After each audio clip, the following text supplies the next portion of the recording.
everybody, so really cool video today. Got to go over to Stillwrights in Fairborn, Ohio. It is a local distillery for me. Produce a lot of great products, most notably a very, very good bourbon. Couple old style moonshines with some really great flavors like key lime, margarita, peach cobbler, really awesome stuff.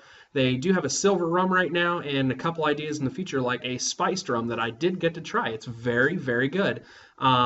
Thanks again for watching. I hope you like what you see. Again, the videos are somewhat new, so any comments, suggestions, please let me know, and please like and subscribe. I'm going to try to keep videos like this going.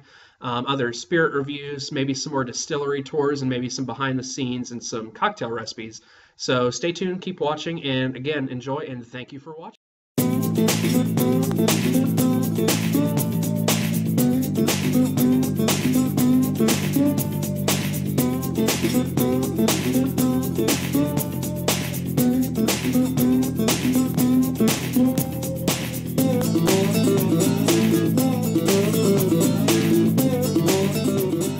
So we are here at Stillwrights with Sean Measle, one of the three owners of Stillwrights Distillery here. Can you tell us a little bit about the history? How did Stillwrights exactly get started? We had a machinery moving and installation business called Pyramid Riggers, and we serviced the auto industry in Dayton. And with the outsourcing that went on, our accounts just kept being shipped off in shipping containers, and we saw our niche just leaving town. So we started to investigate opportunities in growth industries that our skill set would translate well. And I always, from the time I was in high school, I homebrewed beer, and I wanted to go that route, a brewery, but there was a lot of competition in that marketplace, and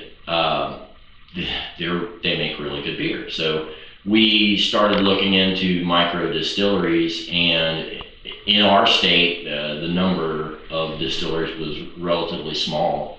So we did a little more research, and that's what we decided to do.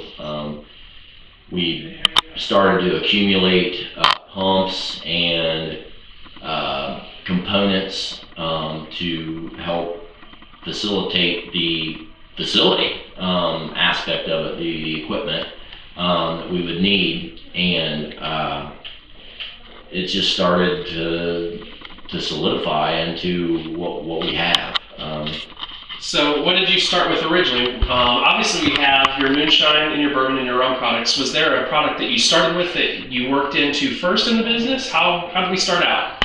Absolutely.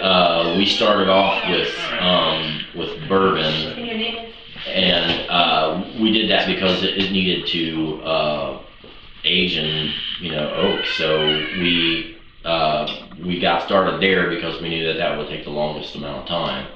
And once we worked to get our recipe down pat, and it was quite an adventure, a little science experiment. A lot of them.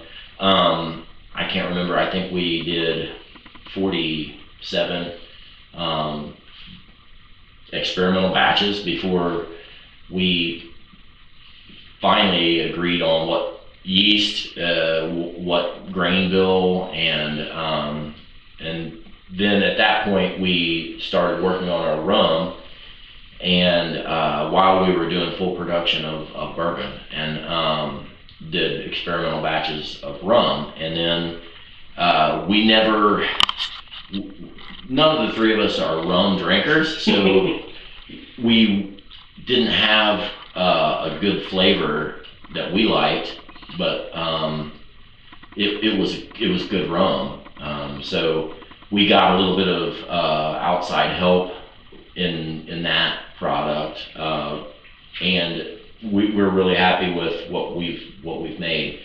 When we were about experimental batch 40-ish of rum, we had a guy come in and try and talk us into doing his recipe of moonshine, which is a kind of a Depression era recipe where half corn, half sugar fermentation, and the corn is not cooked, so it's not used as feedstock for the yeast. It's just it's protein for them to eat, and it's flavor, corn flavor. You know, the oils from the corn actually do come out in that flavor profile. So your plain moonshine, the flavor, would it be more of a corn flavor, almost like a bourbon, or how would you describe the flavor of your plain moonshine?